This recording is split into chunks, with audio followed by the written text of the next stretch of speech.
Hello and welcome back to Diving Deep with Deepak and Darrah, where we talk about deep topics in hopefully 5 minutes or less and make them translatable and relatable into your life. Deepak, your first question for today is, how does one be present yet also live as a responsible human being who has bills to pay and obligations to be available for? 1 minute starts now. So once in a while, you can just stop and ask yourself, am I present? That's it. Just asking that question, you become present. Secondly, recognize that the best way to be responsible is to be present. The most important person in your life is the one in front of you right now. The most important activity in your life is what you're doing right now. The most important way to create a better future for yourself, for your profession, for everything is to be present right now to what you're doing. So be present to experience whatever that experience is, whether it's relationship or eating or, having fun or doing a job. And you beat the buzzer. Congratulations. Well, you reminded me. I love it. So I want to push a little deeper on that because I want to make this more relatable for people. So we have, let's say, a doctor's appointment coming up that we know we have to schedule, or you and I scheduled this time together, or we know that we've got to get our kids to school in the morning. How do you balance knowing that there's future obligations and often steps to get there or thoughts that we have to focus on that take us in some ways out of what is happening in this moment, yet also be present? You need to, in this case, you need to make a plan, okay? After a while, it becomes automatic. But there's relationship time, there's sleep time, there's work time, there's mindful eating time, there's computer time. And if you create, what you call time periods for this in the beginning, after a while, it's automatic. Like, we schedule this time and then I know what I have to do after this, but I'm not thinking about it, right? I'll think about it when I do it. And this is, what is called do less and accomplish more. And ultimately, it feels like do nothing and accomplish everything. And we're definitely going to go into an entire episode on that because I think it's really important and so counterculture. And it's something I really want our audience to know more about. So what you're saying, if I'm digesting this back to you, is that you can create a moment in the present to plan for the future, and then you are in the moment and you can get back to the things that you're doing. Put the pause button, remind yourself, and then restart. Perfectly said. So since we're talking about things that we have obligations, we're going to switch to our second question and surprise question for you.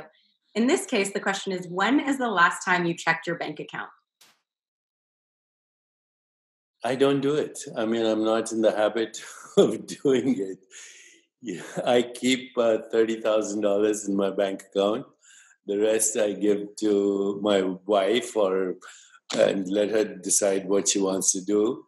And then there's all kinds of automation stuff that I'm not even familiar with. So I don't bother myself with money. I think if you think about money, then you're poor. The best way to be rich is money is no concern. So for anyone who's listening and they're naysaying and they're thinking, that's easy for you to say, you have whatever you have. What is your response to that? So I'll tell you a story, okay?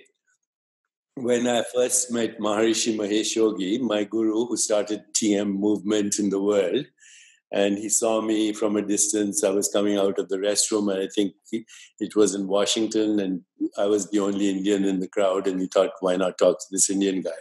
So I went up to see him, and my wife was with me, and we had very little kids. Now they're all grown up and parents. And he said to me, what do you do? I said, I'm a neuroendocrinologist. He said, you should study consciousness and talk about consciousness. And my wife interrupted. She said, who's going to pay the mortgage?